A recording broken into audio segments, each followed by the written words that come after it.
Hello everyone, so I figured I'd showcase some of the things I've been doing these past couple of weeks since I finished Demon Runner. This is a new project I was thrown onto. It's actually a really interesting game, so I'm going to showcase some of the things I've done. So I actually created a lot of doors here, and I've done some of the sound effects, some of them aren't finalized. It only has two skies. I'm still working on that, so that's not set in stone, I promise. But basically, you can attack, you can jump, you can do all the normal stuff. Now, these doors, I actually set up two doors. Well, I set up a lot more than that. But this one will open vertically, and this one will open horizontally. All these doors open automatically, and you can't open this one until you have unlocked it. Once you've unlocked these, then you can enter them.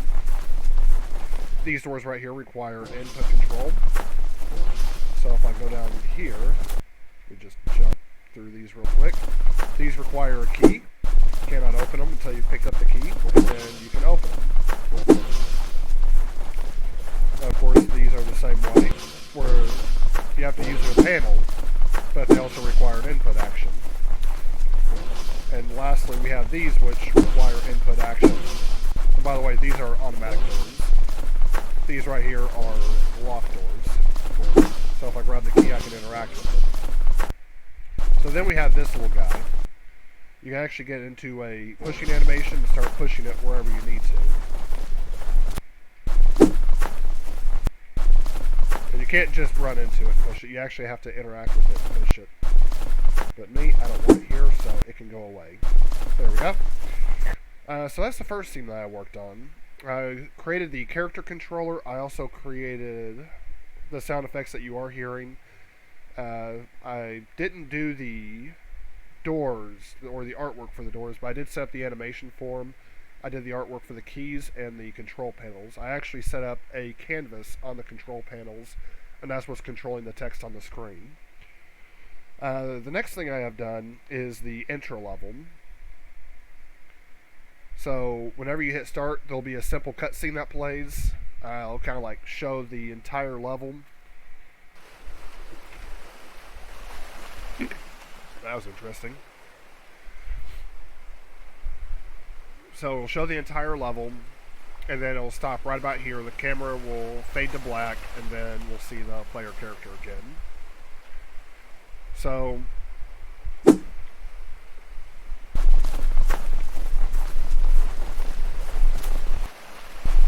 can walk up to the Grim Reaper. Hello there, little And they'll one. speak to you. Better. Unfortunately, you don't have it one day. Lieutenant was at the lighthouse performing an operation on a bagel, a mixer pot, and the Roman Colosseum.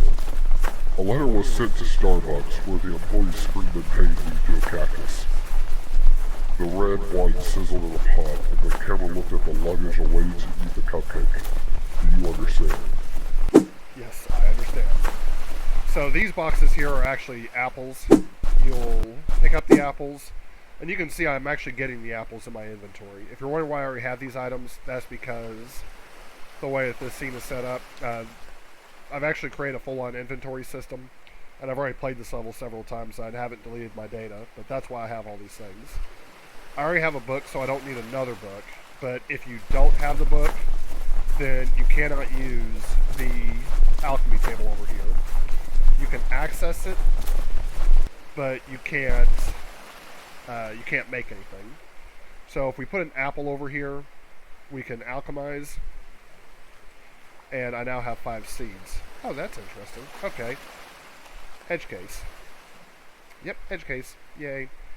So if I do a leaf and 2 flowers, I believe I can make a blue potion. If I do 2 apples and a flower, then I can make a red potion. And I'm going to go ahead and get 5 more seeds. We'll see why here in just a second. So to get the leaves and flowers, you have to come over here. These are actually dirt mounds.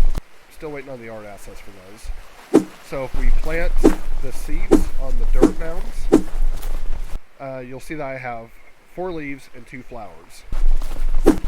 So let me just harvest these real quick. Harvest.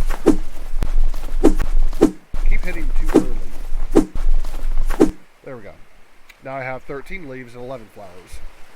So that's what the seeds do. They allow you to plant things and they'll grow these for you.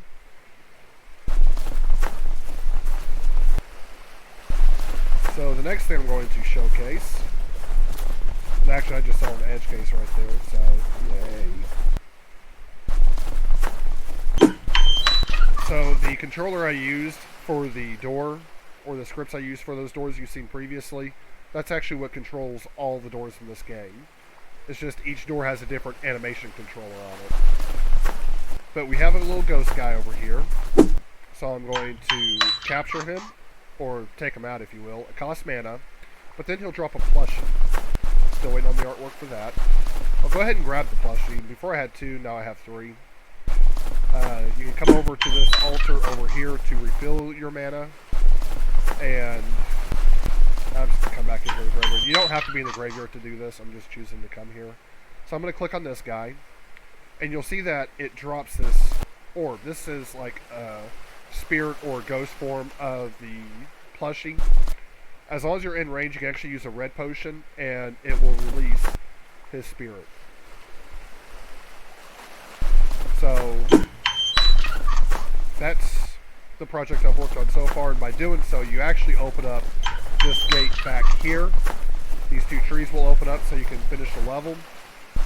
And once you have finished the level, you can basically go on to the next area, which is going to be a map that I'm still working on, but this is the Ghost Village. So I hope y'all are fairly impressed with what all I've done in the past 2 weeks. It's been a lot of work and a lot of scripts. And I've even customized some things. So, like for dialogues, you can literally just drop that on any NPC you want. And all you have to do is just specify how many lines there are going to be. So if the NPC will say one thing, player will say one thing, then the NPC will say another thing, then that would be 3 lines. So you just basically put that in the script or inside the inspector. You just update how many lines that there are going to be. You drop your audio on there, you drop what's going to be said on there, and that's it. Everything else is done automatically for you. The doors are basically the same thing. You just drop what sound you're going to use, and that's it. So I hope y'all are impressed with what I've done. I know I've been real quiet here for the past couple weeks since I've released Demon Runner, but this is a project I've been working on, and this is everything I've set up for it. So I'll talk to y'all later.